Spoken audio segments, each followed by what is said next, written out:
સુરતમાં એક વિચિત્ર કિસ્સો સામે આવ્યો, જ્યાં એક યુવકે પોલીસ બની અને સામાન્ય દુકાનદારો પાસે ઉઘરાણી શરૂ કરી. ભાઈ સાહેબે નકલી પોલીસ કર્મચારીની ઓળખ આપી વિમલ અને સિગારેટની તે માંગણી કરી રહ્યો હતો. બેસ્તાનના ત્રિમૂર્તિ ચોકડી પાસે આવેલ આવલ ચાની દુકાન પર આ યુવકનો હવે વિડીયો વાયરલ થયો છે. વિડીયોમાં તે પોતાનું નામ વાલ્મીક પટેલ અને તે સચિન પોલીસ સ્ટેશનમાં પીસીઆરમાં ફરજ બજાવતો હોવાનું કહી રહ્યો છે.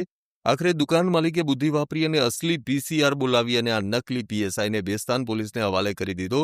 હાલમાં આ વિડીયો સોશિયલ મીડિયામાં ખૂબ જ વાયરલ થઈ રહ્યો છે. પૂરી થઈ ગઈ તો જમા જ છે ને. કોણ છે તમારો ઇન્ચાર્જ? હા, ઇન્ચાર્જ કોણ છે? ઇન્ચાર્જ છે ને અમારો. નામ બોલ ને ભાઈ. હા, મિલિનભાઈ કરીને છે. મિલિન એટલે આખું નામ નથી એનું? હા, મિલિનભાઈ છે. આપકો નામ નહીં ખબર? મિલિનભાઈ છે. મિલિનભાઈ જ છે. હા. મોબાઈલ નંબર છે એનો? મોબાઈલ નંબર નહીં, મિલિનભાઈ છે એનો. કોણ છે? સચિન પોલીસ સ્ટેશનમાં પીઆઈ શ્રી. હાજરી માસ્ટર. સચિન પોલીસ સ્ટેશનમાં પીઆઈ શ્રી કોણ છે? પીઆઈ છે હમણાં એવું નામ છે,